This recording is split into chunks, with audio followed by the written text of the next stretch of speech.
Ah, Ça y est, voilà, ça y on est, y est. on y est. Alors, hop, je vais juste regarder si moi je suis bien Ah, connecté avec mes oreillettes. mince. Alors, est-ce,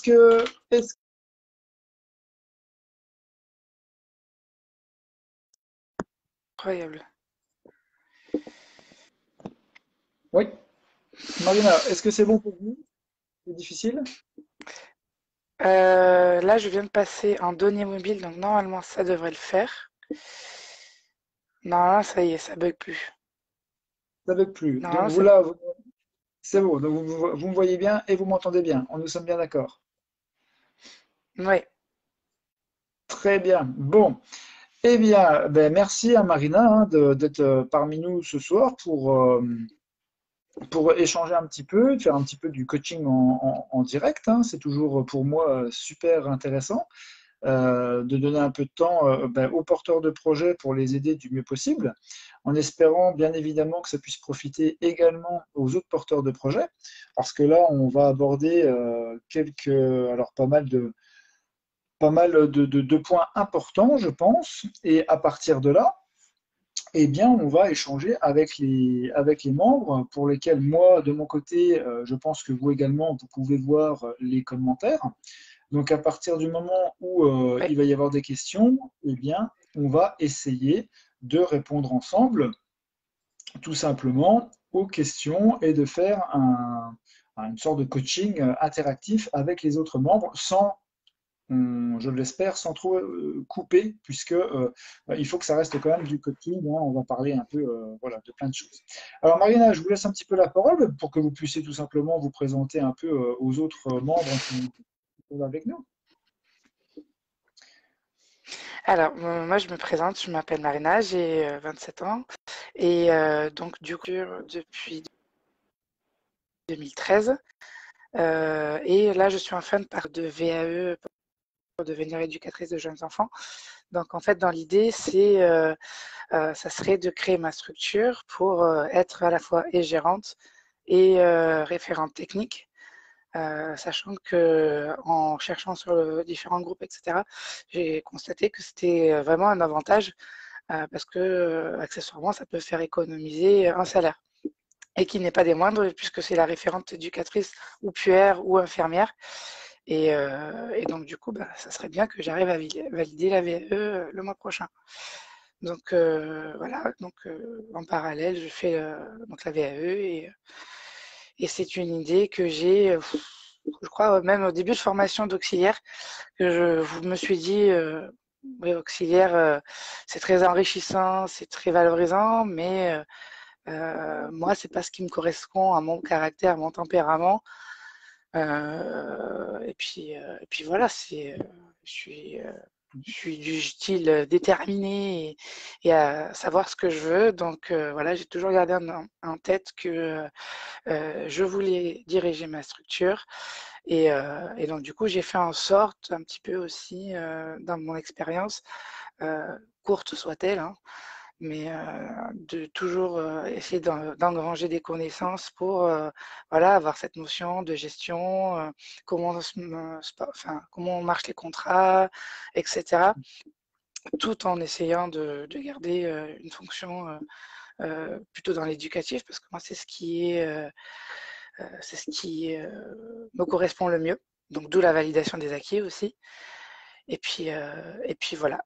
Pour l'instant, je croise les doigts. J'espère le valider. Et voilà, c'est un changement de vie que j'ai envie de réaliser Mhm. prochainement. Donc oui, je vais voir les commentaires. Vous êtes auxiliaire, c'est bien ça? Oui, en fait, c'est ça. Je suis auxiliaire de puériculture depuis 2013. Voilà. Très bien.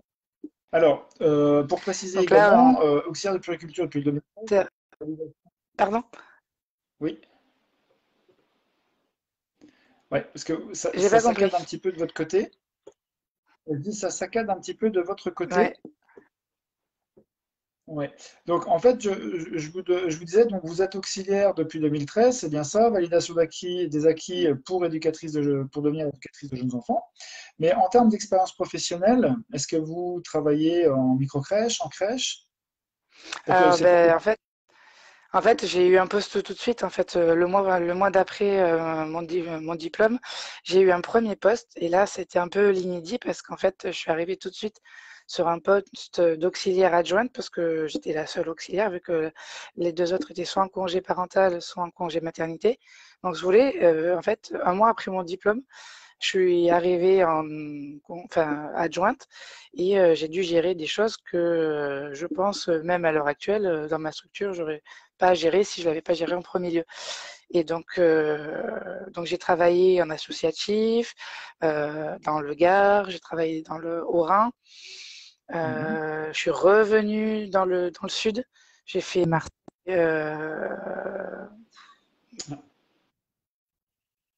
Avignon, etc. Et donc là, du coup, D'accord. je suis dans le public.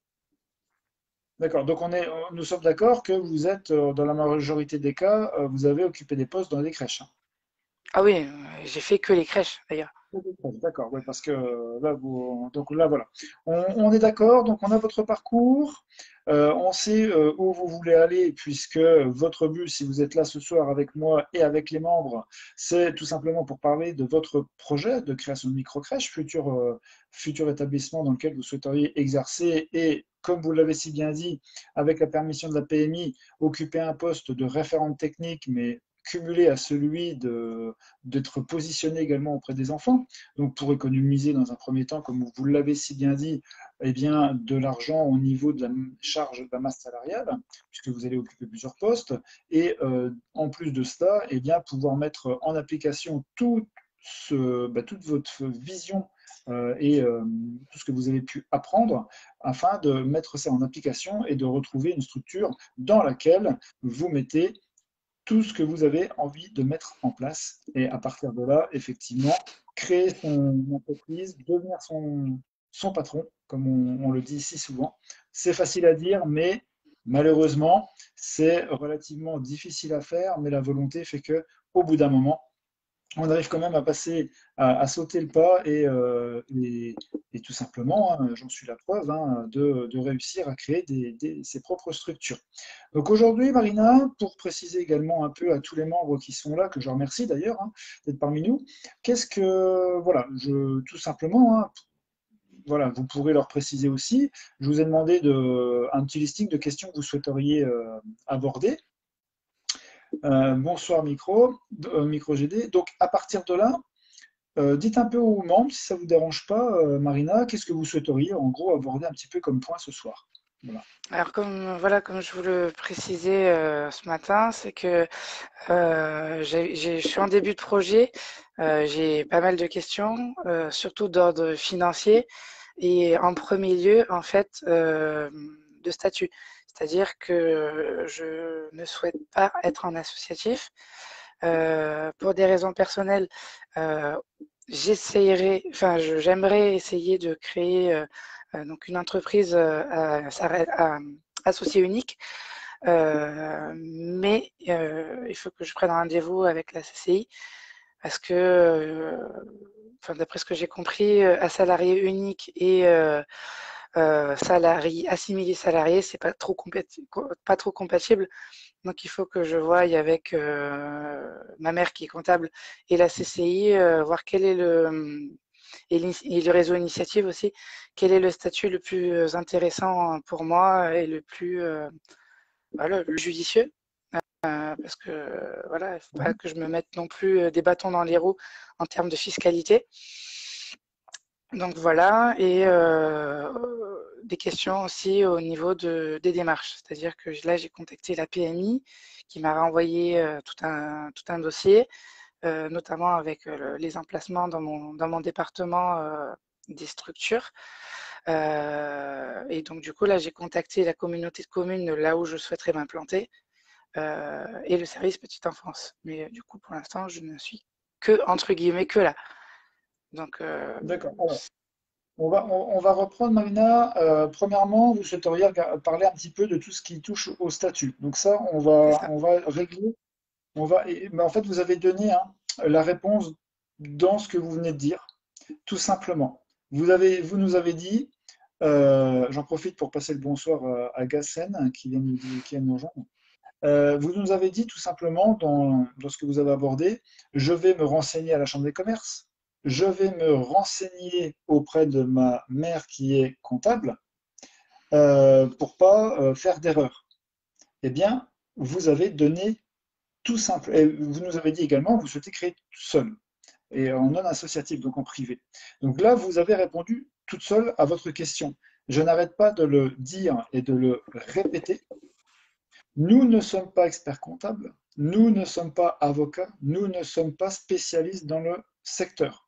Je vais vous donner un exemple concret. Même avec les connaissances que j'ai failli, je le répète, hein, j'ai failli faire une énorme erreur dans mon choix de statut parce que le statut que je souhaitais choisir m'empêchait de pouvoir réaliser, donc créer mon entreprise et en plus de cela, être auto-entrepreneur. Le seul statut qui permet ça, c'est la SAS. Donc vous, ça sera plus de la SASU, parce que c'est ce qui se fait beaucoup, mais ça ne veut pas dire que ça sera ça. Et donc, moi, le statut, ça sera on a été obligé, avec mon associé de risque, de réaliser de créer une SAS. Pourquoi? Parce que c'est le seul statut qui me permettait d'être auto-entrepreneur en plus. Et D'accord. à partir de là, si je ne m'étais pas renseigné auprès d'un expert comptable, eh bien, j'aurais commis une énorme erreur. Donc, premier point qu'on aborde et qui est déjà rapidement résolu, c'est, je vous en prie, que tous les membres qui écoutent, là, qui participent, rapprochez-vous d'un professionnel, arrêtez de prendre, enfin de croire. Alors les forums sont très bien. On entend, on lit, on peut lire de plein de choses. Il y a plein de choses, du bon, du mauvais. Mais les personnes qui sont derrière l'écran sont comme vous, ce sont des créateurs de micro-crèches qui, pour certains, n'aboutiront jamais. Donc, et pour d'autres, hein, bien évidemment, et ça, j'en suis très heureux, créeront leur structure, mais ce sont des gens qui sont à votre niveau. Et pour 99% des cas, n'ont pas les connaissances nécessaires pour vous, parce que même moi, je n'ai pas les compétences nécessaires pour vous conseiller à ce niveau. Je peux vous orienter, mais je ne vais pas vous conseiller. Pourquoi? Parce que le choix d'un statut juridique est très important, c'est primordial. En fonction de ce que vous avez à protéger, en fonction de votre situation personnelle, en fonction des antécédents, il y a de votre situation professionnelle, situation matrimoniale, enfin, il y a énormément de choses qui rentrent en compte. Et seul un expert en la matière va pouvoir vous conseiller correctement. Donc voilà, la première réponse, c'est celle-ci. Et que ce soit pour vous, Marina, mais vous l'aviez déjà donné, donc je vous en félicite. Bravo. Mais pour tous les autres membres, surtout, je vous en prie, hein, ne commettez pas l'erreur d'écouter Pierre, Paul ou Jacques, allez voir des experts, tout simplement. Ouais. Voilà. Donc ensuite, Marina, quels sont les autres sujets? Alors, j'ai bien compris, hein, que vous souhaiteriez, bonsoir Monique, que vous souhaitez aborder également les démarches. Euh, ok, ça on va y venir après. Et d'autres points que vous souhaiteriez aborder ce soir. En fait, c'est majoritairement les financements disponibles parce que du coup, moi, dans mon projet, dans l'idéal, ce serait créer une structure inclusive. C'est-à-dire que sur le nombre d'enfants potentiellement présents à l'instant T, donc qui est de 10 pour l'instant, je souhaiterais réserver 20 à 30% de place pour les enfants en situation de handicap. Sauf que plus j'avance dans les démarches, plus je me rends compte qu'en fait, on est vraiment seul. Et je commence à me demander si vraiment ce projet va pouvoir avoir lieu, parce que du coup, il faut que les locaux soient adaptés. Je pense qu'il va falloir une personne de plus. Les partenariats, bon, c'est pas un souci, mais du coup, je me pose beaucoup de questions en termes financiers. C'est-à-dire, est-ce qu'on prête facilement, les banques prêtent facilement avec un apport qui est lambda, mais est-ce qu'ils prêtent facilement dans ce genre de projet? Enfin, voilà, là, l'aspect financier est encore pour moi très flou. Alors, euh, je vais préciser une petite chose qui est très importante, hein. On ne peut, enfin, dans une création de micro-crèche, alors bien évidemment, moi le premier, je commettais les mêmes erreurs au démarrage, hein, mais il ne faut surtout pas mélanger tous les domaines.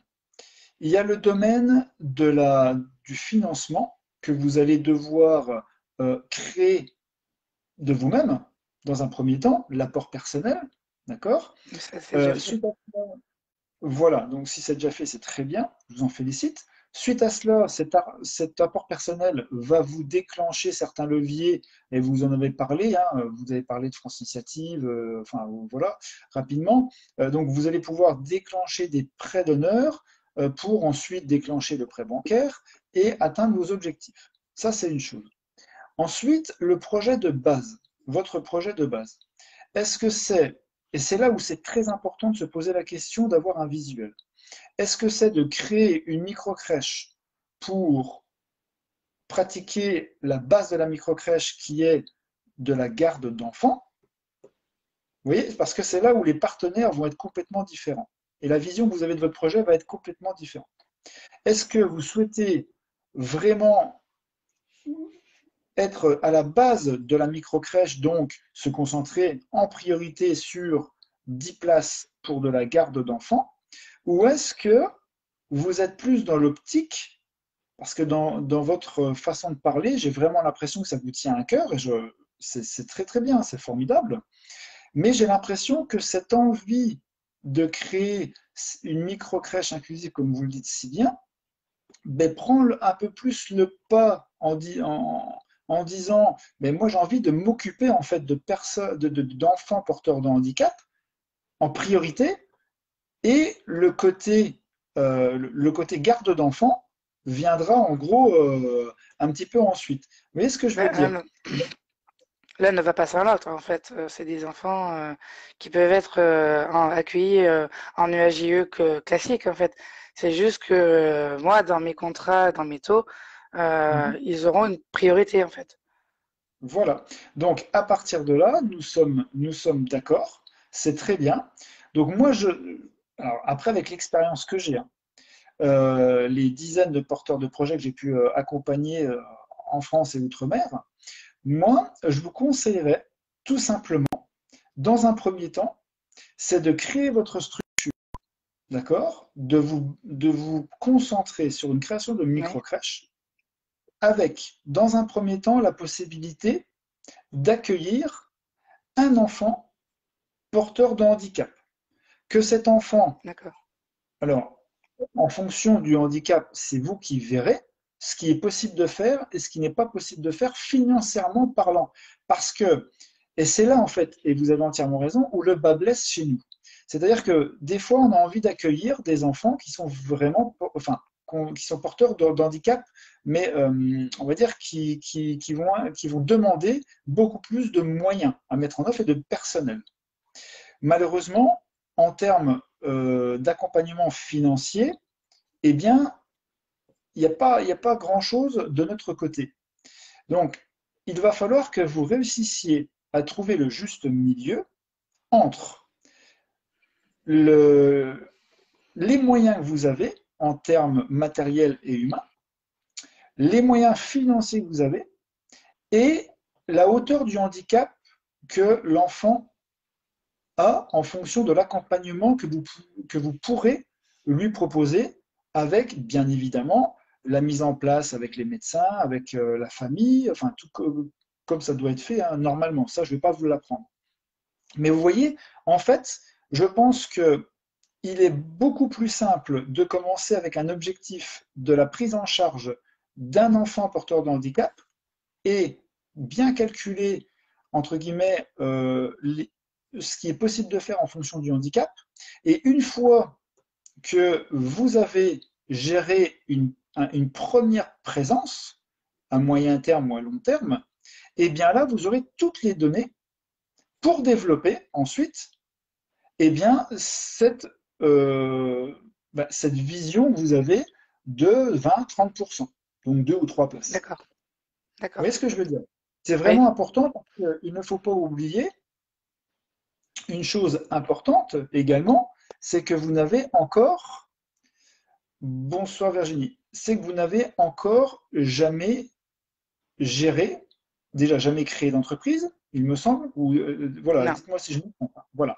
non, Donc il non, va c'est falloir totalement ça. voilà, donc il va falloir déjà apprendre à gérer une entreprise. Ensuite, il va falloir apprendre à gérer votre micro-crèche. Vous voyez ce que je veux dire? Il va falloir que Oui, tout ça, ça se mette en place et que vous arriviez à prendre vos marques.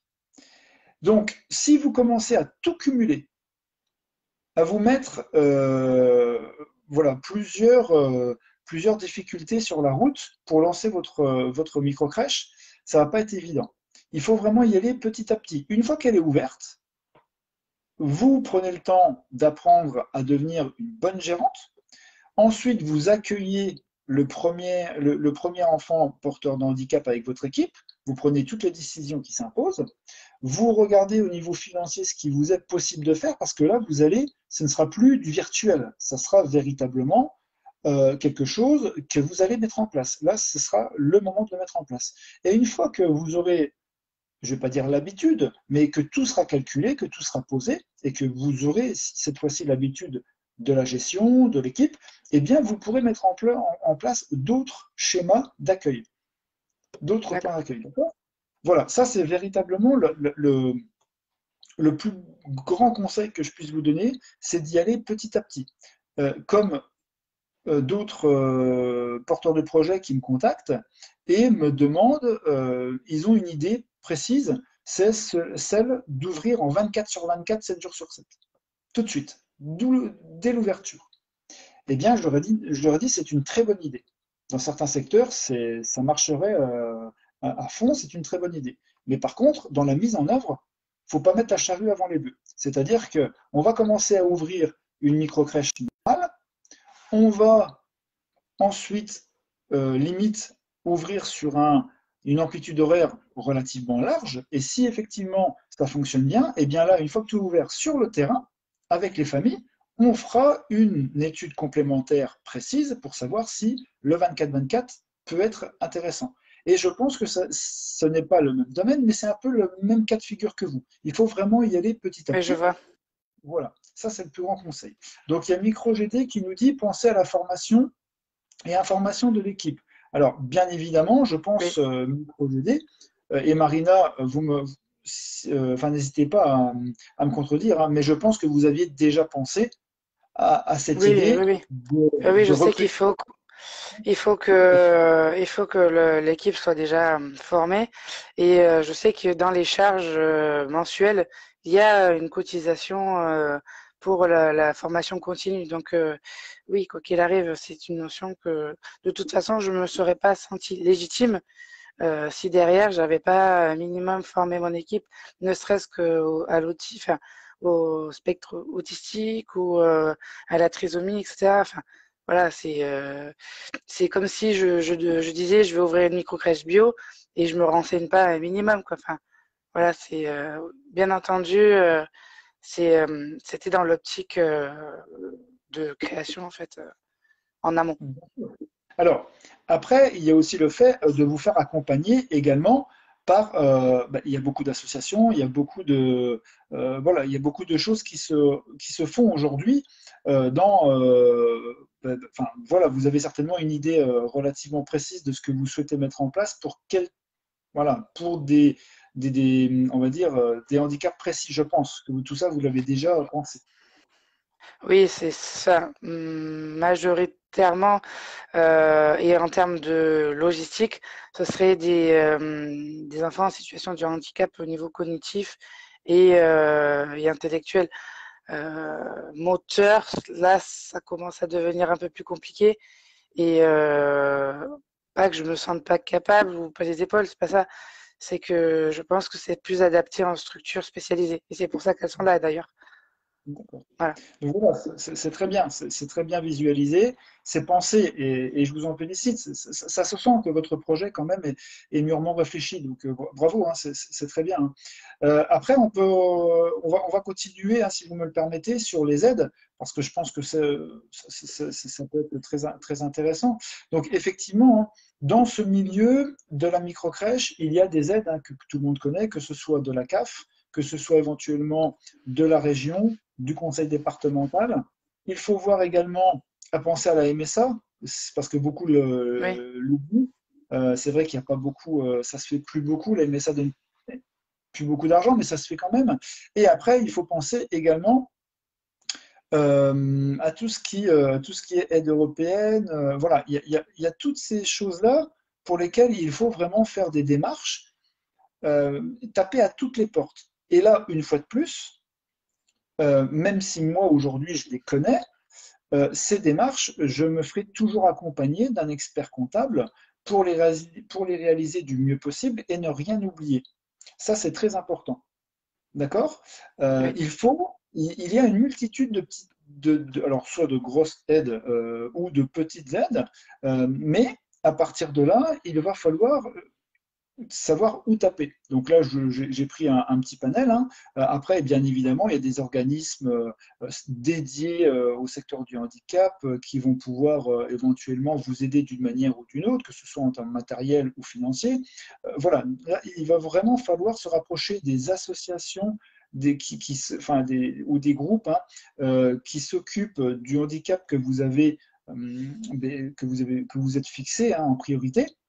Et à partir de là, aller pour essayer d'aller taper aux bonnes portes et de travailler en collaboration avec toutes ces parties qui, je pense, dans le projet social, devra effectivement ressortir au maximum pour expliquer votre projet à la oui, PMI, à oui, la CAP et à tous les autres organismes. C'est très important.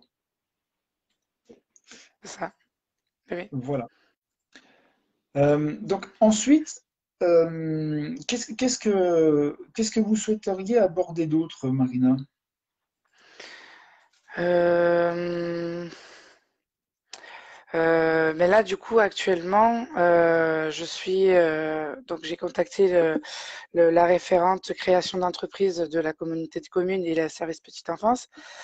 Donc là, actuellement, dans mon cas, je ne sais pas encore trop si je pars sur une location, mais ça fait déjà un petit moment que je cherche un local qui pourrait être adapté tout en ayant un extérieur bien situé, etc. Je commence à me dire que c'est la perle rare. Et je commence à me dire si est-ce que potentiellement on peut partir sur bah, du coup une construction, mais qui dit construction dit achat de terrain.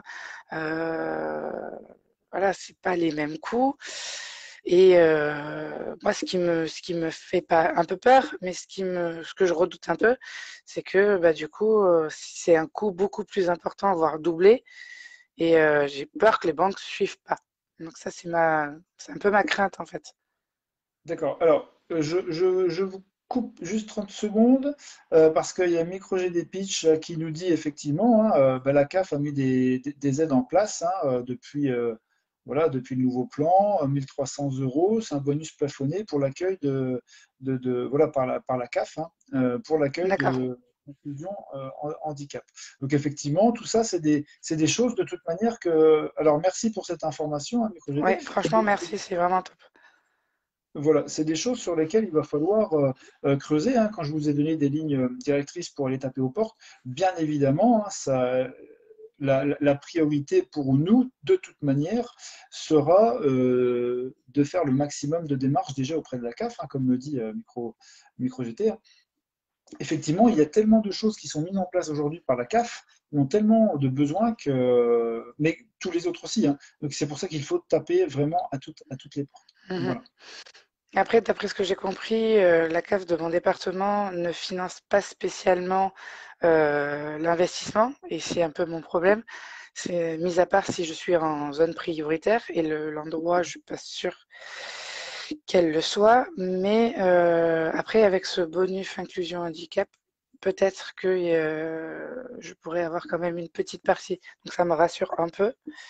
Mais il faudrait vraiment que j'arrive à les joindre parce que ça fait 3 jours, je tombe direct sur la messagerie et je parviens pas à les joindre. Donc peut-être que je me Alors, déplace, je pense.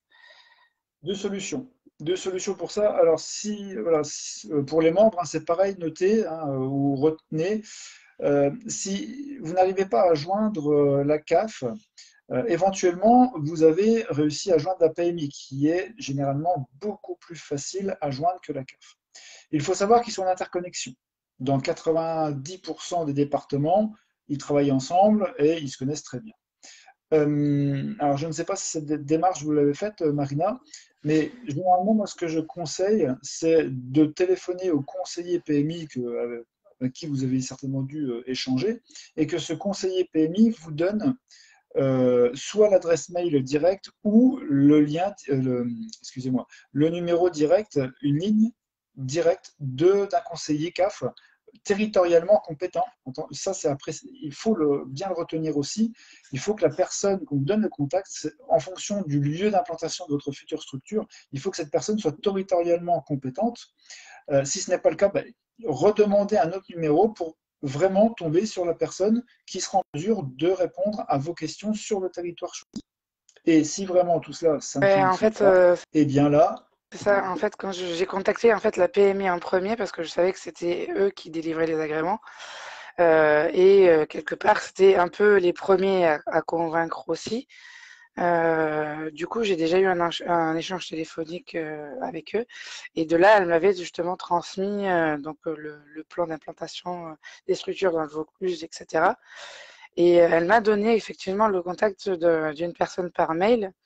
Mais je vais quand même refaire un retour à cette personne-là pour lui dire voilà que lui donner un peu l'avancée et la prévenir que la personne a été informée, mais qu'à ce jour, j'ai pas de nouvelles de cette personne-là. Histoire alors, qu'il n'y ait pas un mail qui soit dans les indésirables. Voilà, vous avez entièrement raison. Quand ça se passe comme ça, parce qu'il y a beaucoup de changements aussi au niveau des CAF, hein, des PMI, n'hésitez pas à retourner auprès de la personne de la PMI, du conseiller PMI, pour lui préciser que l'adresse mail, vous n'avez pas de retour. Donc vous ne savez pas si la personne est en vacances, si la personne a changé de poste, si voilà. Demandez-lui, s'il est possible, d'avoir un numéro de téléphone où vous pourrez joindre une personne compétente. Ça, c'est la prochaine démarche que vous devriez réaliser. Et si véritablement la personne vous dit à la PMI, ben non, je ne peux pas vous donner une ligne directe, ou ce qui m'étonne, hein, je vous dis sincèrement, ça serait étonnant, et bien là, vous devrez malheureusement vous déplacer en disant, voilà, parce que généralement, le mail, vous devez avoir le nom de la personne généralement dans le mail ou c'est un mail général. Oui, oui, j'ai le nom. Voilà, on est d'accord, on est d'accord. Donc à partir de là, vous vous présentez à la CAF et vous demandez tout simplement à voir la personne comme si vous la connaissiez depuis 2 ans. Voilà, à peu près. Oui, j'ai bien compris que dans ce type de projet, il faut aussi un peu enfoncer les portes et pas avoir peur de remuer ciel et terre pour voir le projet. Mais ça tombe bien, c'est un peu mon tempérament. Très bien. Et que voilà, si ça se fait pas dans une mairie, j'irai voir une autre mairie. Et puis voilà, je suis pas attachée à un secteur. Il faut que ça, bon, évidemment, il faut que les besoins correspondent. Mais la Comcom où je veux m'implanter, c'est un peu les champs et les vignes. Donc, en termes de population, tout se regroupe majoritairement sur Avignon. Et comme je veux m'en éloigner, voilà. Après, il faut que, bien entendu, le besoin soit présent. Mais ça, voilà, je m'inquiète pas trop. D'accord. Alors, pour ceux qui sont avec nous, là, je vais préciser quand même certaines petites choses qui sont importantes. Premièrement, au niveau des aides, j'ai pu en parler dans les autres vidéos, j'ai pu partager des documents. Il faut savoir que dans le nouveau plan, donc le nouvel piage, hein, et dans le tableau, il est bien notifié et stipulé deux choses importantes. La première, c'est vous avez le droit, éventuellement, nous avons le droit à des aides de la CAF à partir du moment où euh, le taux de garde est en dessous de 58% et moyen financier par habitant est en dessous de 900 euros. Ça, c'est le premier levier pour obtenir des aides de la CAF. Mais il ne faut pas oublier qu'il y a un deuxième levier qui est indiqué noir sur blanc dans le tableau, qui dit qu'à partir du moment où la CAF a un plan d'action à mener sur une zone, un secteur prioritaire dans un département, eh bien, vous pouvez en avoir connaissance.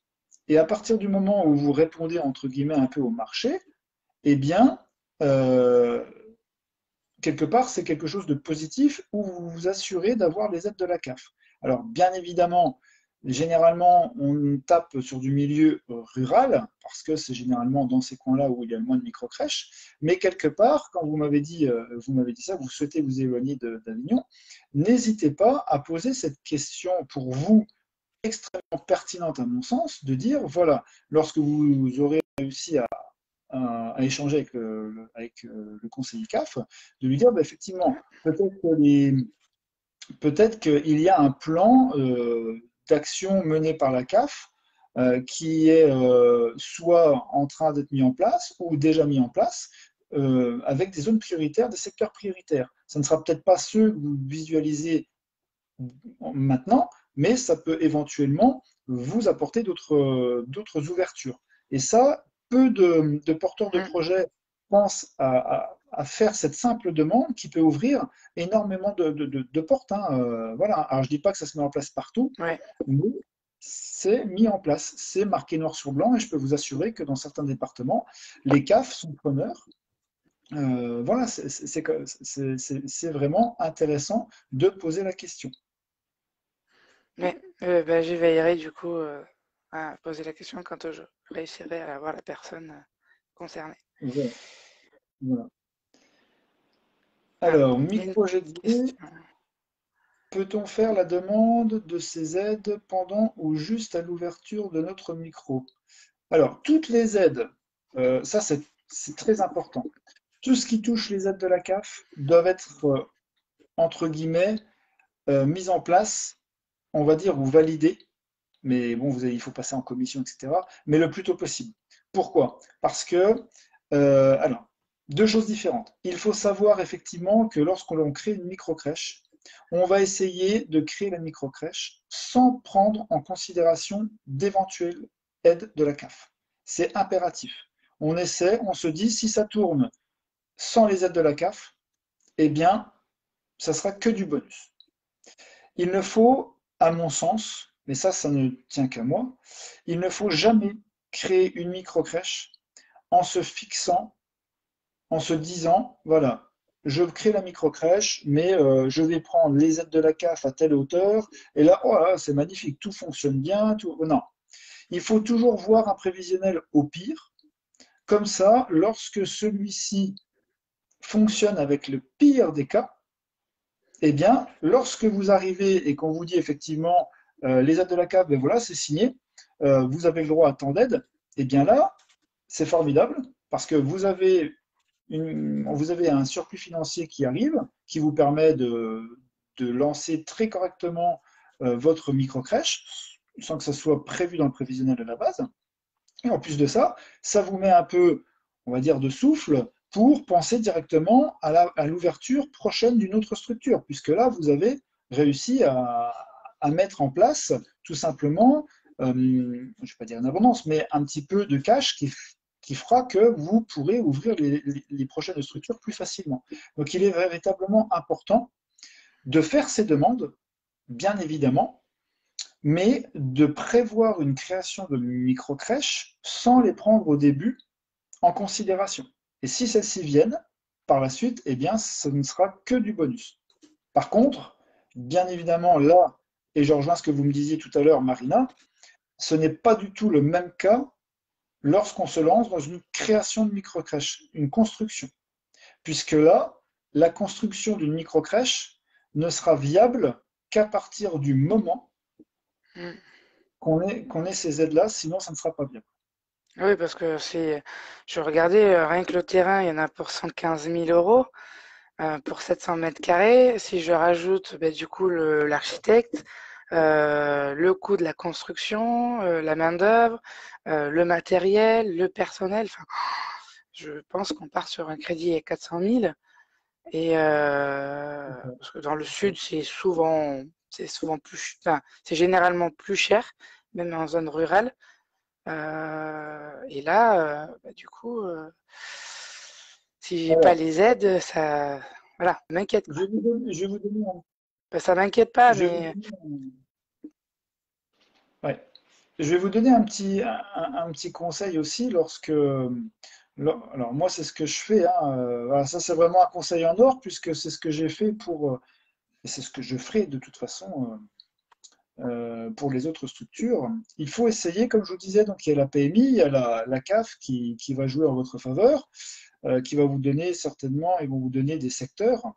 Mais il ne faut pas hésiter également à jouer sur l'aspect mairie pour obtenir éventuellement un terrain non pas gratuit, puisque ça ne sera pas possible étant donné que vous êtes une entreprise privée, mais à coût réduit. Il y a certaines mairies qui ont des terrains ou qui remettent en place des terrains parce que justement, ils veulent, pour s'agrandir, pour attirer du monde, il faut qu'ils construisent des micro-crèches ou des crèches. Et à partir de là, comme c'était le cas pour moi, pour ma troisième micro-crèche, eh bien, j'ai eu un tarif défiant toute concurrence pour un 600 mètres carrés de terrain parce que la mairie a fait l'effort de m'octroyer celui-ci à un prix vraiment très très bas. Ce qui fait que euh, le terrain très très bas, 116 000 euros d'aide de la CAF, eh bien c'est une micro-crèche qui me revient à un tarif d'une maison simple, tout simplement, d'une petite maison simple, alors que je suis situé proche d'une frontière. Voilà. D'accord. Ouais. Voilà, donc tout ça, c'est à prendre en considération et il ne faut pas hésiter de jouer vraiment sur tous les aspects. Les mairies ne vous aident plus, les mairies ne vous donnent plus d'argent, mais les mairies sont quand même en mesure de vous octroyer éventuellement, avec la construction, un terrain à prix bas. Alors, je Ouais. ne vous dis pas, parce qu'en plus, c'est votre première micro-crèche, donc moi, je ne suis pas, hein, je pense que si vous me suivez un petit peu, je ne suis pas d'avis de construire, mis à part le fait que vous soyez extrêmement, enfin, vous soyez riche et que vous ayez vraiment de l'argent à investir, mais je ne suis pas partant de construire d'entrée de jeu Et la là, première micro-crèche. d'accord. Voilà. Mais du coup, c'est par rapport au coût que ça engendre. C'est surtout ça, c'est ça? Ben, c'est par rapport au risque. En fait, ça rejoint ce que je vous disais tout à l'heure. Étant donné que vous allez vous lancer, vous n'avez aucun recul sur le secteur. Vous n'avez, parce que tout ce qui est entre guillemets réfléchi, ce n'est que du virtuel pour la première structure. Donc, Oui. vous allez lancer le projet, mais vous n'avez pas de recul. Vous n'aurez que du recul qu'à partir du moment où votre première structure sera réellement construite en dur et qu'elle sera ouverte. Là, les mois passeront et vous aurez du recul. Vous aurez des avis de famille, vous aurez quelque chose de concret.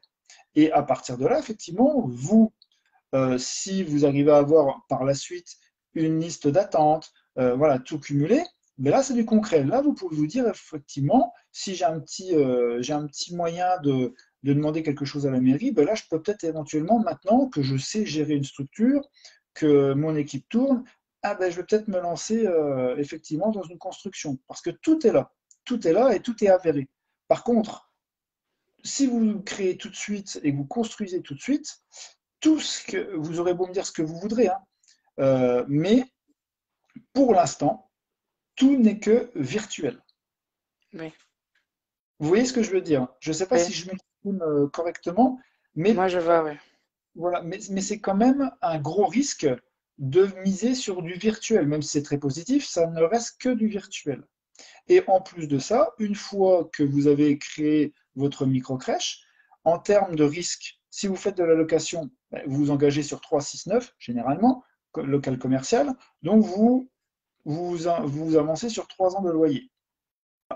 En gros, D'accord. bah, c'est toujours mieux de s'engager sur 3 ans de loyer que de s'engager sur un emprunt à 400 000 euros, même s'il y a d'autres solutions, etc. Mais bon, en Oui. termes de risque, c'est toujours.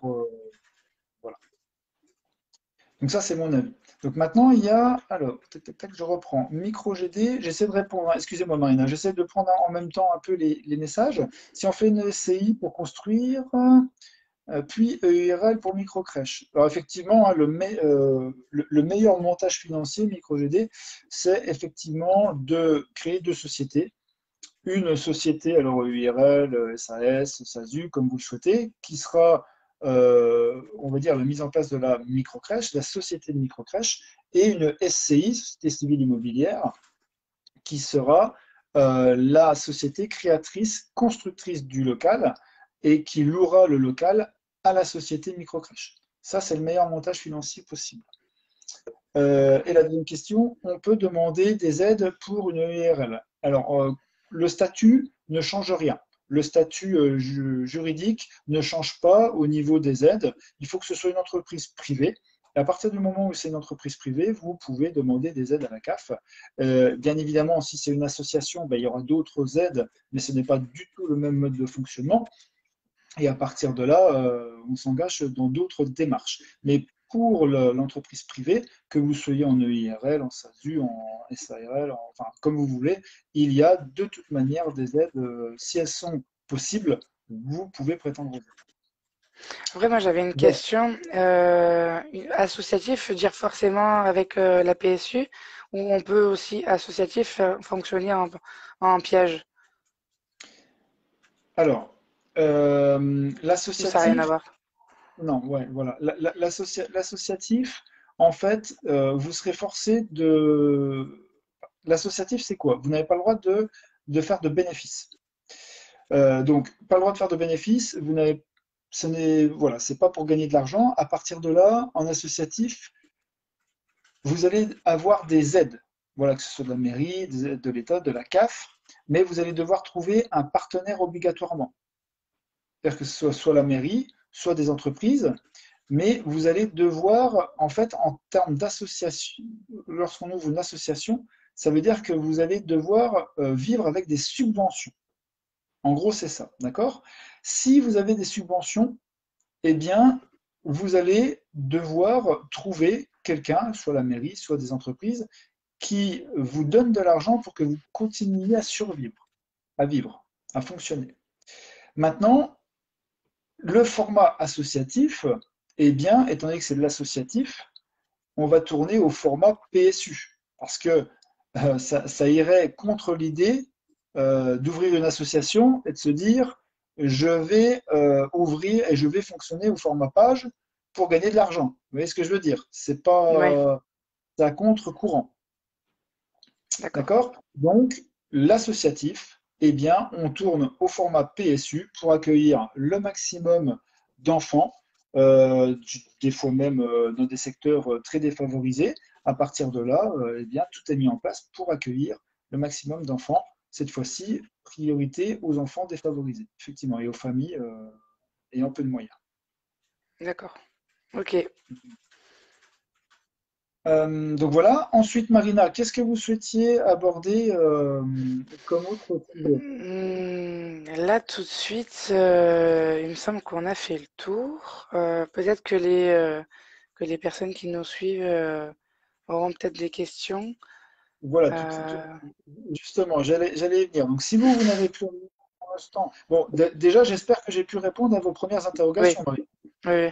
Non, mais je me doutais que l'interlocuteur CAF et Petite Enfance du secteur de là où je veux m'implanter sont les prochains objectifs, euh, et même plus que je pensais en fait. Donc oui, Voilà, donc pour vous, en fait, les prochaines démarches, hein, ça se limite pour le moment à tout faire pour contacter votre conseiller CAF. Et le contact PMI, vous l'avez. Donc ensuite, ils vont vous indiquer un petit peu la marche à suivre. Et ça sera à vous de faire tout ce qu'il faut pour avancer avec, généralement, je l'espère pour vous, un petit guide du département voilà, qui sera en mesure de vous aider. Alors justement, on attaque un petit peu maintenant les questions des membres. Donc n'hésitez pas, hein, Marina, hein, si vous souhaitez intervenir, il n'y a pas de souci. oui. Le personnel, qui les paye? Alors déjà, moi j'aurais une question, c'est qui les Alors, paye? Alors, est-ce que c'est de l'associatif ou est-ce que c'est de l'entreprise privée? Voilà, Decimus, vous parlez de quel mode de fonctionnement? Je vous pose la question, mais au bout du compte, la réponse sera à peu près la même. Mais est-ce que c'est. Parce que si on parle d'association, qui va payer les employés dans l'association? Et si c'est une entreprise privée, Le qui va trésorier. payer qui va payer les charges salariales? Parce que beaucoup de porteurs de projets me disent, mais la microcrèche, elle est privée, c'est une entreprise, mais qui paye les deux? Ah, voilà, c'est une réponse facile, ça Décimus, c'est très bien, c'est très bien. Bon, ben, on va faire les deux. Voilà. Donc, ben, on va commencer par l'associatif, mais au bout du compte, ça sera la même chose pour le privé. L'associatif, c'est une association. L'association a le droit d'employer des personnes, d'accord? Et c'est le but hein, aussi de l'association. Donc, elle va employer des personnes et avec les subventions, les aides, eh bien, l'association va faire un contrat de travail enfin, va rédiger un contrat de travail et signer un contrat de travail avec la personne. Et à partir de là, eh bien, elle sera rémunérée par l'association, tout simplement. Et pour l'entreprise privée, ça sera la même chose. Vous allez embaucher vos collaborateurs, collaboratrices. Ils vont avoir ou elles vont avoir des contrats de travail, CDD, CDI, et avec l'argent, la rentrée d'argent que vous allez avoir de votre micro-crèche, eh bien, vous allez payer les charges, donc les charges courantes, mais la marge salariale également. C'est-à-dire que c'est votre entreprise, avec l'argent qui rentre, qui va devoir payer enfin, vos collaborateurs.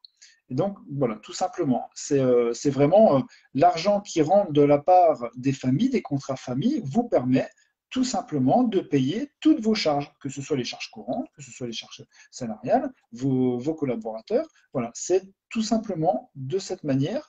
Et une fois qu'on arrive à la fin du mois, s'il y a eu plus de rentrées d'argent que d'argent dépensé, eh bien, vous avez de l'argent en plus sur vos comptes, tout simplement. Alors, je fais très simple, hein, mais en fait, c'est ça. Est-ce que vous avez quelque chose à ajouter, Marina? N'hésitez pas, hein. Non, non, c'est moi ce qui me questionne, c'est en termes de pour l'associatif, euh, enfin, pour y avoir travaillé, euh,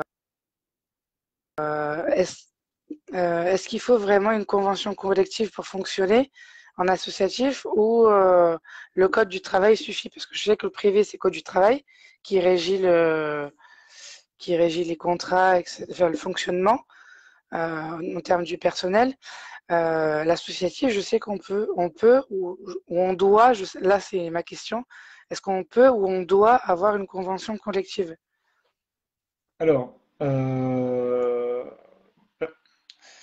au niveau de la microcrèche privée, vous disiez à l'instant qu'on tournait sur le droit du travail normal. Sachez quand même que des microcrèches, alors moi je le déconseille très fortement, mais il y a des microcrèches privées qui mettent en place des conventions. C'est possible, D'accord. d'accord?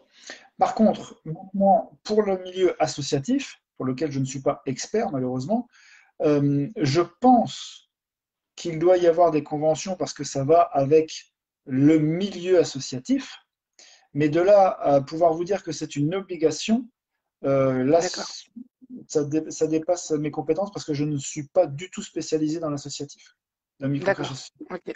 Pas de souci. Donc, je préfère ne pas vous répondre, je suis désolé, mais là, il faudrait vraiment de me poser une question à quelqu'un qui gère une association, enfin une microcrèche associative. Ce serait plus D'accord. simple. Alors, Ok. Bon, Monique, ben après. oui, bah après, n'hésitez pas, hein, peut-être que Bah, dans le. après, sincèrement, je pense que ce sera pas mon cas. Donc, euh, du coup, en fait, c'est mon choix de statut qui. Enfin, je veux pouvoir être salarié pour avoir la protection par rapport à la sécurité sociale et la caisse de retraite. Mais en même temps, comment dire, mon conjoint me parlait des dividendes. Et il m'a dit, par exemple, si tu te mets en salarié, tu n'auras pas moyen d'augmenter ton salaire, mis à part le justifier par A plus B à l'URSSAF, etc. Donc là, il va être vraiment mon travail de réflexion, de me dire, qu'est-ce que je préfère? Est-ce que je préfère les dividendes, quitte à prendre des risques, ou est-ce que je me mets en tant qu'assimilé salarié? Dans ces cas-là, j'ai un salaire fixe. Mais là, ça, c'est une réflexion personnelle. Voilà. Là, le souci, c'est que c'est comme les personnes qui me disent, ben moi, je veux créer en associatif. Je dis oui, mais pourquoi? Ben déjà pour pas prendre de risques. Je suis d'accord. Moi, je dis, enfin, je réponds pour prendre moins de risques, parce qu'on ne prend pas, enfin, on ne prend jamais pas de risques. On va prendre moins de risques, effectivement. On va toujours être soumis quand même à une vision extérieure, que ce soit de la CAF ou de la mairie, en associatif. Ça, il ne faut pas Mm. l'oublier. Ensuite, on va se verser un salaire qui pourrait être correct, mais à partir de là, qui ne sera jamais, très rarement réévalué, pour lequel on n'aura jamais d'avantage quel qu'il soit. Et en plus de ça, comme j'ai déjà vu à plusieurs reprises, euh, on va dire la mairie peut mettre la main à tout moment, généralement, sur votre projet et vous virer si vous n'avez pas pensé à vous protéger. C'est ça. Voilà, comme c'est le cas pour deux porteuses de projets que j'ai connues, pour lesquelles d'ailleurs je suis vraiment, enfin, j'étais vraiment navré pour elles. Elles ont été virées comme des malpropres par le maire, qui a mis une personne plus diplômée, pas forcément plus compétente, mais plus diplômée à leur place, et elles se sont fait virer. Alors elles sont restées comme dans l'association, mais le projet ne leur appartenait plus. Donc ça, il faut vraiment en avoir conscience. Mm. L'associatif, Ouais. ouais, c'est bien, mais voilà, Il y a aussi des inconvénients. c'est pas quelque chose qui vous appartient pleinement. Maintenant, le privé, c'est plus risqué. Par contre, si ça fonctionne bien, ben, tous les ans, vous augmentez votre salaire. Dès que vous créez une structure supplémentaire, eh bien, ben, vous investissez, vous gagnez encore plus.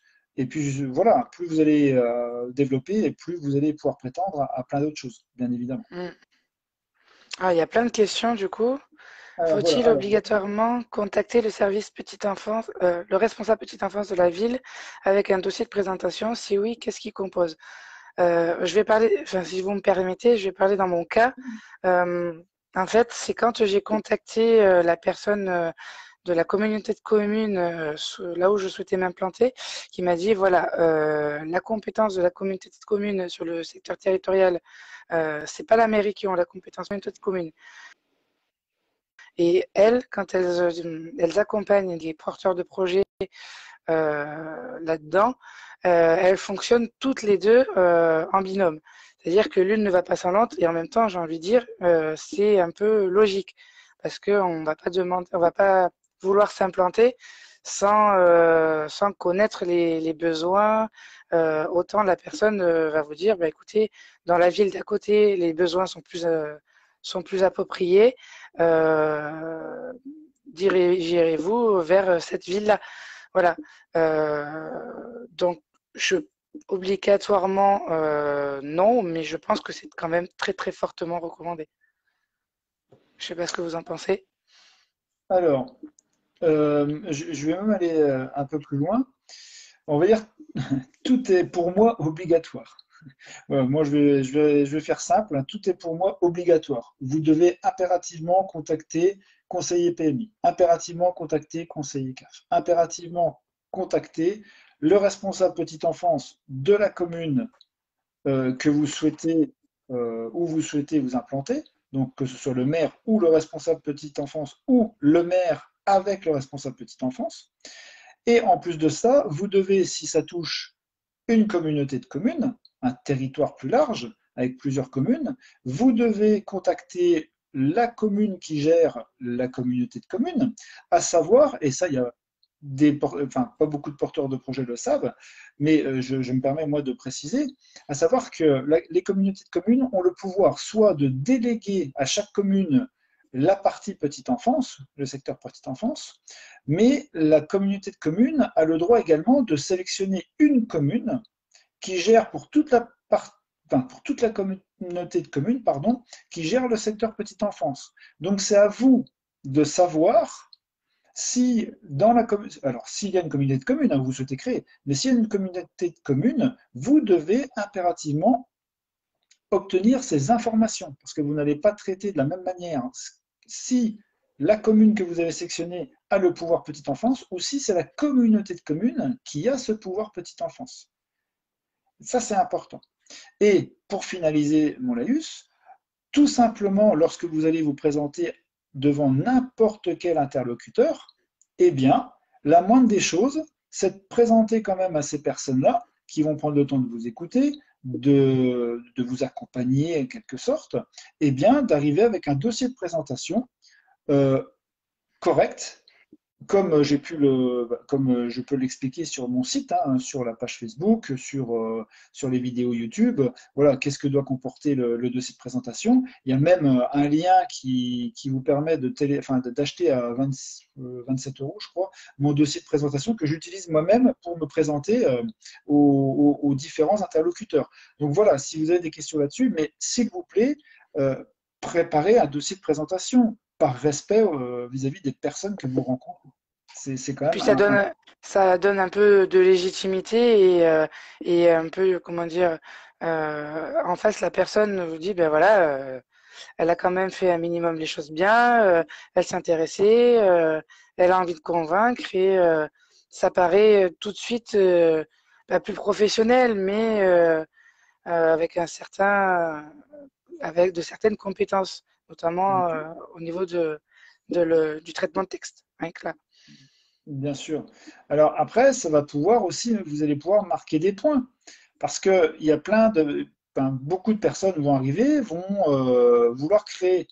Bah, moi, je m'excuse. Moi, je me mets à la place des interlocuteurs. Lorsqu'on a quelqu'un qui arrive avec un dossier de présentation qui est bien fait, bien écrit, coloré, agréable, dans lequel il y a toutes les informations nécessaires. Alors, je répète, hein, ne pas oublier également de mettre un CV, votre expérience professionnelle, et mettez également dans ce dossier une photo. Alors, vous allez me dire, pourquoi une photo? Oui, maintenant, on n'a plus besoin. Voilà. Non, je vais vous expliquer tout simplement pourquoi. Moi, c'est ce que je fais parce que je reviens à ce que je viens de vous dire. Lorsqu'on crée une microcrèche, il y a, je vais dire, dans certaines villes, dans certains coins, il y a des dizaines de porteurs de projets qui veulent créer. Et c'est la vérité, hein.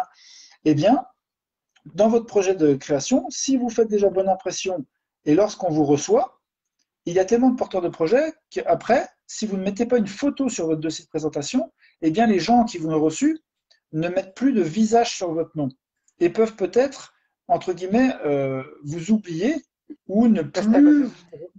voilà, ne plus remettre en relation votre projet avec votre visage. Alors qu'ils vous ont apprécié, qu'ils ont apprécié tout ce que vous avez fait.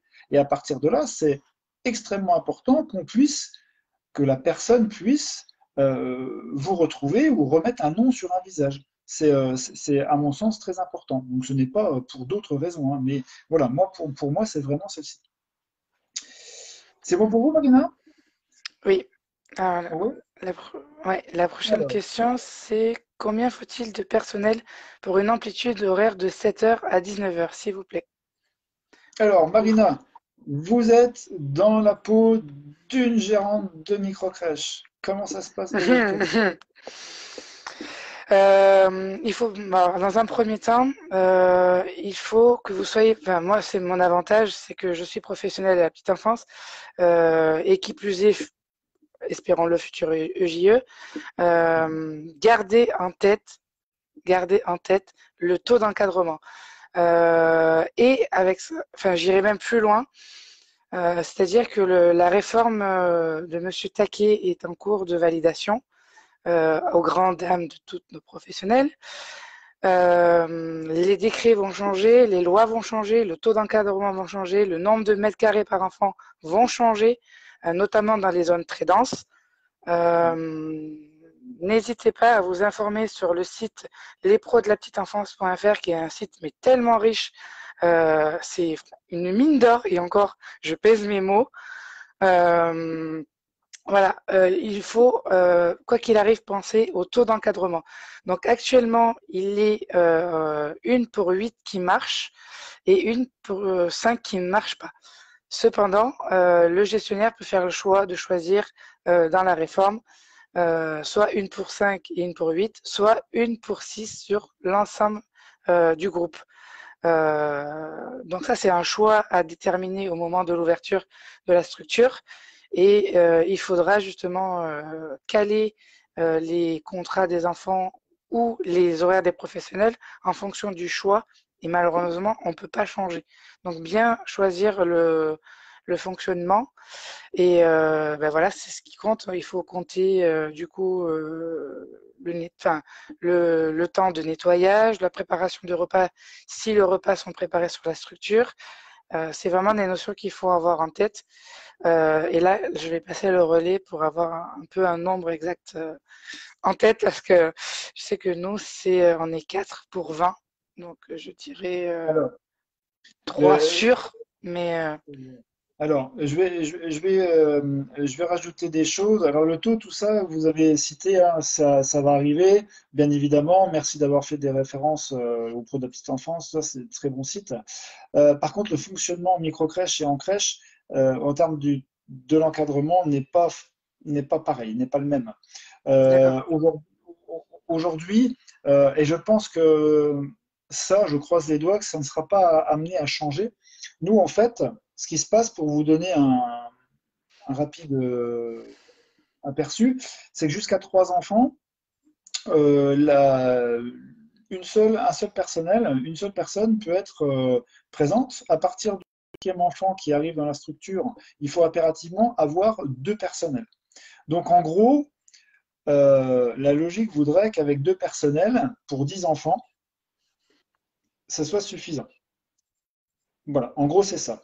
Après la fermeture de la structure, une fois que nous sommes toujours à plus de 4 enfants, on reste à 2. Une fois qu'on descend à 3 enfants, le deuxième personnel peut partir en même temps que ce 4e enfant. Ce qui fait qu'il ne reste que 3 enfants à la fermeture de la structure avec un seul professionnel, une seule professionnelle. Voilà comment ça se passe. Donc une fois qu'on a compris ça, il faut ajouter en micro-crèche, ce qui est très important, et ça sera votre cas, Marina, donc notez-le, hein, il va falloir ajouter le temps de référence de l'éducatrice de jeunes enfants. Le temps de référence de l'éducatrice, eh bien, bon, ça c'est une notion qui va être, je pense, validée définitivement hein, d'ici avec le nouveau décret. Mais là, aujourd'hui, il est encore entre 7 et 10 heures. Bon, voilà, donc d'un département, c'est 7, l'autre, c'est 10. Voilà. Aujourd'hui, nous, sur Nancy, par exemple, c'est 8 heures, en 2 demi-journées obligatoires. Donc, le JE doit, dans la semaine, eh bien, prétendre à 2 demi-journées de 4 heures pour spécifiquement s'occuper de la référence technique. Ce qui fait que durant ces 8 heures, eh bien, le poste doit être occupé par une autre professionnelle. Parce qu'il y a 2 plannings scindés, différents. Un planning référence pour l'éducatrice de jeunes enfants et un planning auprès des enfants. Et la référente technique, qui est éducatrice de jeunes enfants, elle va apparaître sur les 2 plannings. Mais ces 2 plannings, normalement, devraient être différents, scindés. Une fois que nous avons ça, eh bien, on a l'équipe type. Nous, pour une ouverture de 12h30 dans mes structures, 12h30 dans mes structures, on a on tourne à 4 personnels. Il faut savoir que à 3,5, ça tournait. 3 temps plein, à mi-temps. C'était possible. Donc, une éducatrice de jeunes enfants, une auxiliaire de puriculture, on va dire un CAP petite enfance et un mi-temps CAP petite enfance. Et là, ça tourne. D'accord? Mais la PMI nous a demandé que pour les temps chauds, les temps forts, eh bien, qu'on soit renforcé par une personne. Ce qui fait que de 2 personnes, on passait à 3 pour les repas, pour les goûters, etc. Et donc, à partir de là, nous avons été obligés de monter nos effectifs à 4 temps plein au lieu de 3,5. Mm. Voilà. Est-ce que j'ai pu répondre? Je ne suis pas rentré dans les détails parce que ça ne me semble pas. Voilà. Mais de toute façon, à partir de 10 heures d'ouverture, il faut tourner à 3,5. Les effectifs en microcrèche seront toujours 3.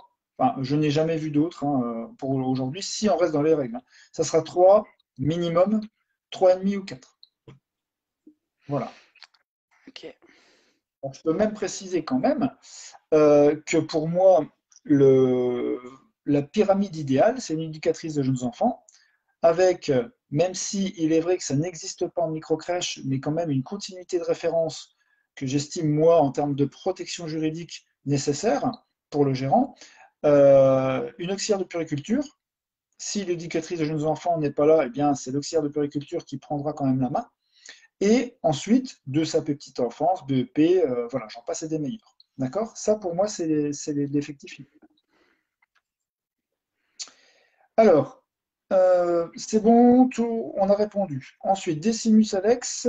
Alex nous dit pourquoi on dit que c'est les éducatrices de jeunes enfants qui seraient gestionnaires du projet microcrèche et non les CAP petite enfance. Alors là, je pense qu'il y a. C'est-à-dire, Ouais, c'est-à-dire. vous mélangez, malheureusement, Decimus Alex, vous mélangez tout, beaucoup de choses. Il faut repositionner, d'accord? Le gérant de la microcrèche, c'est la personne qui crée la microcrèche, qui crée l'entreprise. Ça, c'est le gérant. La microcrèche ne peut fonctionner qu'à partir du moment où elle a déclaré auprès de la PMI un ou une référente technique qui est légiférée. À partir de là, nous sommes dans l'obligation de déclarer un référent technique. Et d'ailleurs, les agréments ne sont pas forcément donnés en gros, si je schématise, au nom du gérant, mais surtout parce qu'il y a la référente technique. Et ensuite, eh bien, il y a tout le reste du personnel. Vous pouvez prendre, si c'est autorisé par la PMI, 3 CAP petite enfance, par exemple. Moi, je préconise une auxiliaire de puriculture pour ce que je viens d'expliquer, et ensuite 2 CAP petite enfance, assistante maternelle, Oui. etc. D'accord? Donc voilà, j'espère Après, moi, que. Bien sûr, allez-y. je voudrais rajouter justement quelque chose là-dessus. C'est que moi, actuellement, je suis auxiliaire de périculture en continuité de direction. Ma directrice a été absente pendant 2 mois sur la structure.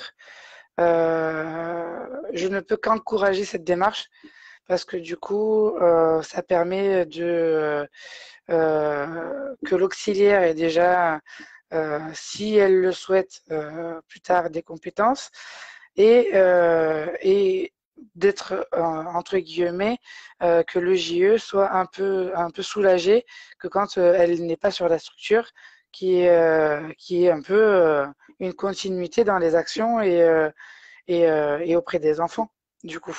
Donc moi, personnellement, je peux que encourager cette démarche. Je suis complètement d'accord avec vous, Marina. Ensuite, nous avons Corinne qui nous dit, oh, j'ai du mal à voir moi, il ne doit pas en avoir beaucoup en associatif.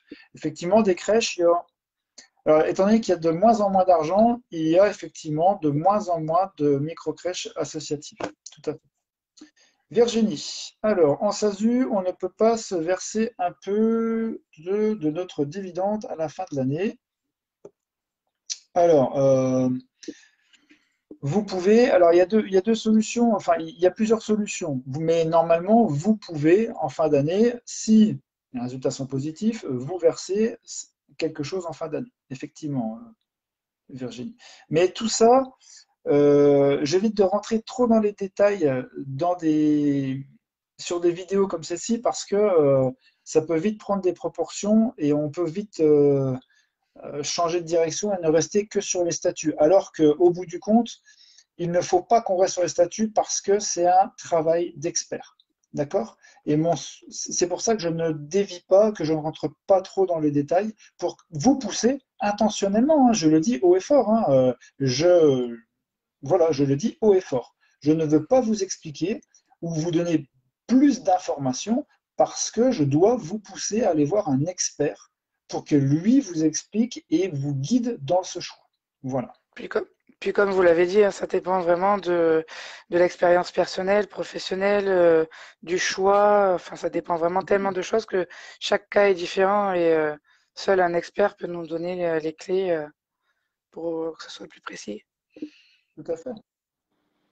Donc, nous avons Monique qui nous dit les EJE sont garants du projet éducatif et pédagogique dans. Oh, j'ai du mal parce que c'est blanc en fait. En Et fait, derrière vous, Marina, c'est blanc et moi j'ai tout effacé. Ah, voilà, superbe. Donc, éducatif et pédagogique dans les EJE du fait de leur formation professionnelle. Ben, bien évidemment, hein, les EJE sont responsables de la partie petite enfance au sein d'une microcrèche. La responsabilité petite enfance, la responsabilité de l'agrément. D'ailleurs, je vous donne un exemple concret. Lorsque vous allez créer votre microcrèche, la seule personne au niveau des collaborateurs pour laquelle on va vous demander nom, prénom, direct, diplôme, expérience, ça sera l'éducatrice de jeunes enfants. Les autres, vous ne pourrez mettre, si vous le souhaitez, que des diplômes. Je vais recruter un CAP petite enfance avec 2 ans d'expérience. Mais le JE, vous devez la nommer, vous devez l'avoir trouvé. Voilà la différence. Et voilà pourquoi les agréments sont donnés. C'est pour cette JE, pour cette référence. Alors, le JE sera référente technique. Oui, tout à fait. Là, on vient là. Le JE sont garants du projet pédagogique. Ok, donc ça, on vient d'y répondre. Correction. Toc, toc, toc. Les EJE sont garants du projet de OK. Les CAP petits enfants sont bloqués et ne peuvent pas faire ce projet de microcrèche, c'est dommage. Alors, Non, Décimus, Alex, non, ils sont pas, ouais, non, ils sont pas bloqués en fait. Vous pouvez très bien être CAP petite enfance et gestionnaire à partir du moment où vous avez l'aspect financier. Seulement, en fait, on vous demandera d'embaucher une JE pour être référente technique. Donc, c'est juste ça, en fait. Vous n'êtes pas bloqué. C'est juste que, hiérarchiquement parlant, vous serez en dessous, mais un peu au-dessus, parce que vous êtes quand même gestionnaire. Mais vous dépendrez, quoi qu'il arrive, de l'EJE, qui, sans elle, la structure ne peut pas ouvrir. Et c'est d'ailleurs, je exactement crois que la référente technique peut être aussi puéricultrice, infirmière puéricultrice, si je ne me trompe pas. tout à fait. Voilà. Tout à fait. Donc, Donc euh, infirmière avec une spécialisation. ouais, avec une spécialité, c'est ça. Alors, Decimus Alex, je pense qu'il vous manque un petit peu des bases sur la création de microcrèches. Alors moi, ce que je vous conseille, sincèrement, c'est d'aller, je ne sais pas, comme beaucoup de membres le font ou l'ont fait, d'aller sur mon site comment créer une microcrèche comment créer une microcrèche.fr, pardon. Et là, vous allez avoir plein de vidéos, plein d'articles, plein de choses gratuites.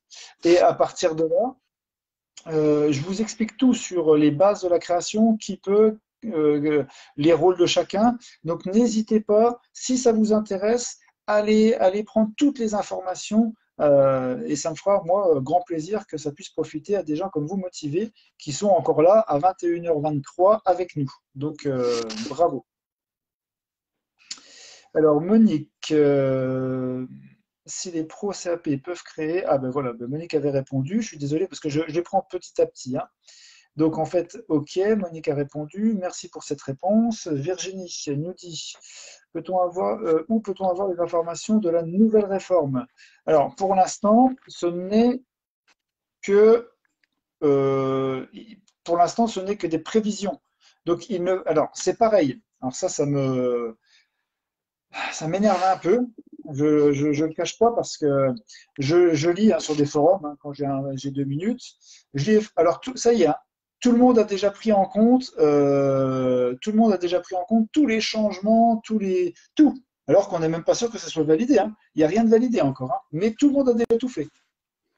Même alors, vous allez me dire, ouais, mais Joanne, la dernière fois vous avez mis sur le site que vous avez vous avez construit votre microcrèche et que vous avez déjà prévu d'accueillir 12 enfants dans votre structure. Vous avez fait 2 dortoirs à 13 mètres carrés.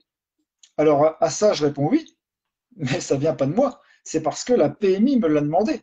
Parce qu'aujourd'hui, là, alors qu'on parle, il n'y a rien de sorti. Il n'y a pas de décret tombé. C'est encore à l'étude, à la signature, mais ça va tomber. C'est prévu pour septembre 2021.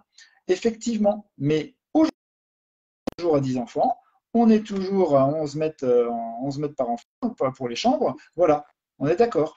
Donc, attention, ne prenez pas tout de suite en considération. Prenez les choses dès qu'elles tombent, dès qu'elles sont validées, dès que le décret rentre en compte et en vigueur. Donc, en gros, Virginie, pour vous répondre, la nouvelle réforme, il suffit de vous. Ben, voilà, je vais vous répondre comme Marina tout à l'heure. Si vous souhaitez avoir les dernières informations, ben, suivez par exemple les pros de la petite enfance. Moi, comme je suis gérant, effectivement, j'ai les informations aussi, donc je les partage dès que j'ai les infos sur les groupes, parce que nous, on a l'avantage d'avoir les informations un petit peu avant, étant donné que nous sommes gérants, donc tout ce qui touche le Covid, tout ce qui touche les réformes, on est en priorité visé par le partage d'informations.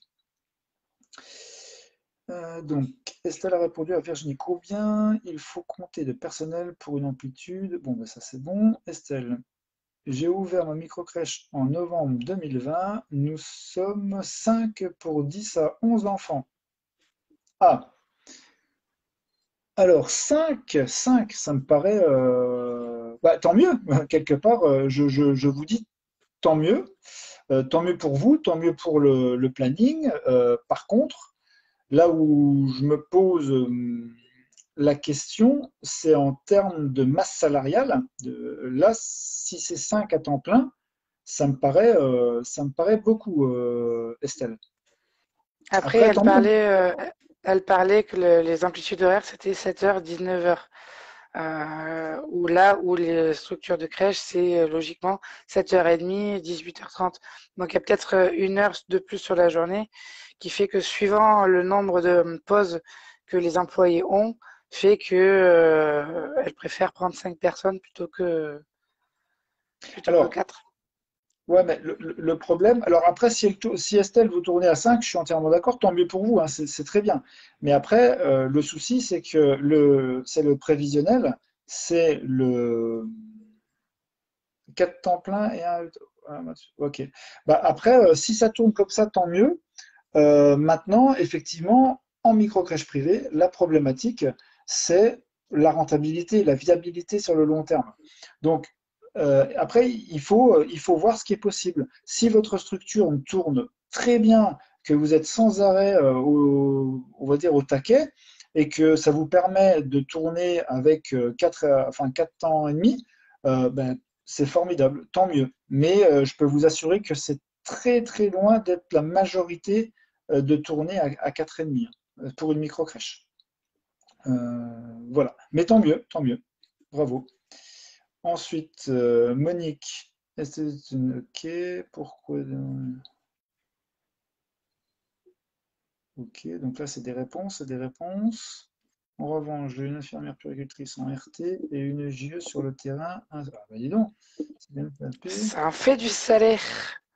Pardon, mais ça me paraît une infirmière puère plus une JE plus une CAP et une AP.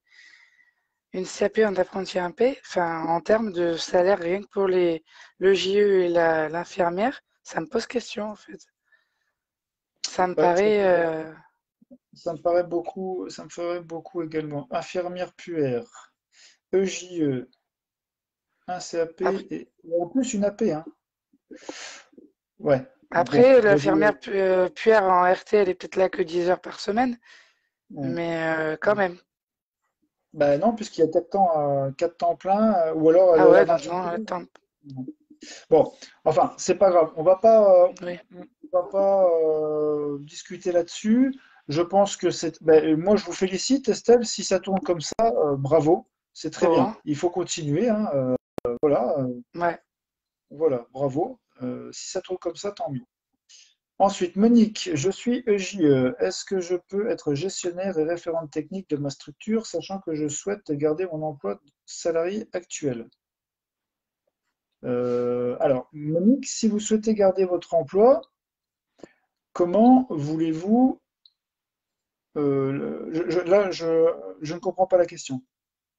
En fait, elle voudrait, par exemple, si, admettons, on va dire, les boulangères, elle voulait garder son emploi boulangère et enfin non, du coup, EJE, pardon, j'ai mal lu, EJE dans une autre structure et être gestionnaire et référent technique de la structure qu'elle va ouvrir, si j'ai bien compris. Alors pour moi, c'est du jamais vu, ça peut peut-être exister. Maintenant, alors moi, j'attire votre attention, c'est peut-être possible, mais par contre, j'attire votre attention sur un fait qui, à mon sens, va bloquera peut-être, c'est qu'il faut que votre employeur vous Soit autorise d'accord? à cumuler les emplois et qui est entre guillemets une notion de non-concurrence quelque part. Donc il faut que tout soit validé par votre employeur. Et si l'employeur le permet, en plus il ne faut pas que vous soyez employé Dans la territorial. même Enfin ville. voilà. Voilà. Donc voilà, tout ça c'est important. En tant qu'employé, enfin, vu que je suis dans le public, en tant qu'employé territorial, nous, c'est clairement une cause de renvoi immédiat. C'est-à-dire que on ne peut pas cumuler d'autres contrats. On doit avoir l'exclusivité pour notre employeur. Et puis même, je crois qu'il y a un maximum d'heures à faire la semaine. Après, Euh, vous pouvez, en tant que fonctionnaire ou employé territorial, vous mettre en disponibilité. Ça, c'est possible. Mais vous ne pouvez pas continuer à travailler, bien évidemment, dans l'autre emploi. Mais si c'est possible, Monique, ben, moi, j'attire votre attention tout simplement sur le fait qu'il vous faut l'autorisation de votre employeur, ça c'est sûr, et voir ce qu'il est possible de faire dans cette optique, bien sûr. Après, si c'est possible, tant mieux, hein, mais voilà, mais je pense que l'optique de créer sa microcrèche, c'est l'optique de créer sa propre entreprise, son propre emploi, devenir son propre patron. Ce n'est pas de créer cela. Enfin, après, c'est mon avis, hein, c'est personnel, pour continuer à travailler pour quelqu'un d'autre. En gros, bah, ouais, c'est un peu contradictoire. voilà, mais après, si c'est votre choix, voilà, je le respecte entièrement. Après, il faut respecter les études 14 mois. Bon, ça, c'est fait, c'est fait. Dis donc, il y a beaucoup de messages, hein, c'est très bien, hein. Mhm. Virginie, Estelle Zitoun, quels sont vos horaires? Alors, Ben, en fait, peut-être c'est ça qu'elle disait tout à l'heure, c'est que 7h, 19h. ouais, 7h, 19h. Bah, nous, on tourne. Moi, mes structures sont ouvertes de 6h30 à 18h30. Non, 6h à 18h30, pardon, et de 7h à 19h30. Donc 12h30, 12h30 d'ouverture, et on est à, comme je vous disais, à 4 personnels. Et ça tourne très bien. Donc 5, enfin 4 et demi. Voilà. C'est même pas 4,5, c'est 4,75 parce que du coup, 28 heures, c'est un 80%. Ouais, ouais. 1 000 € de plus par mois, ce qu'on avait mis sur la prévisionnelle. Ok, enfin bon. D'accord, merci pour les réponses. Non, le salaire aujourd'hui, mon entreprise ne pourra pas me le payer. Je travaille dans la protection de l'enfance. D'accord, bon. Alors, je peux entièrement comprendre. Donc, vous seriez éventuellement plus de type gestionnaire, investisseuse, que de créer pour travailler de votre structure. Voilà, c'est plus sur ce type. D'accord. Bon. Eh bien, ça fait quand même 1h30 qu'on nous sommes ensemble. À un moment donné, il va falloir qu'on se quitte. J'adore être parmi vous, j'adore pouvoir échanger avec vous. Mais là, je pense qu'au bout d'1h30, il va falloir que nous puissions mettre un terme à cette visio. Alors, je tiens sincèrement à vous remercier beaucoup, Marina, pour cette Ben, de visio. rien. Merci à vous. J'espère que j'ai pu répondre à toutes vos Oui, premières interrogations, on va dire. oui, c'est ça. Je suis encore Bon, au début, donc elles sont pas nombreuses, bien que si ça dépend le thème, mais j'ai une trame, donc je peux savoir où je vais. voilà, super. Donc, ben, merci également à tous les membres qui nous ont suivis aujourd'hui, parce que ben, pour tout le partage, pour toutes les interactions, moi, j'ai adoré, quoi. C'était super bien. Pendant 1h30, on était tous ensemble et personne n'a lâché. Donc, bravo à tous. Merci. Et puis, voilà, comme dit Monique, merci aux autres porteurs de projets de partager. Merci à vous deux, ce direct. Merci pour ce temps d'échange. C'était très intéressant. Eh bien, si ça, voilà, hein, si ça vous a, si vous avez apprécié ce moment d'échange, eh bien, ce sera avec grand plaisir qu'on pourra reproduire l'expérience. Alors, non pas avec Marina, une fois de plus, peut-être ultérieurement, Marina, on ne sait jamais, hein, lorsque vous aurez Ah avancé, oui, avec grand oui. plaisir. Eh bien, Je vais me le souhaiter, hein. voilà, et c'est tout le bien que je vous souhaite. Et puis, avec d'autres porteurs de projets. Et puis, bon, voilà, Marina, après, il n'y a pas de souci, hein, en cas de besoin, je serai là. Et puis voilà, donc merci à tous, merci Marina. Je Merci à vous vous souhaite, pour votre réponse. merci beaucoup, je vous souhaite une très bonne soirée et je vous dis à tous à très bientôt. Merci. Merci, au revoir.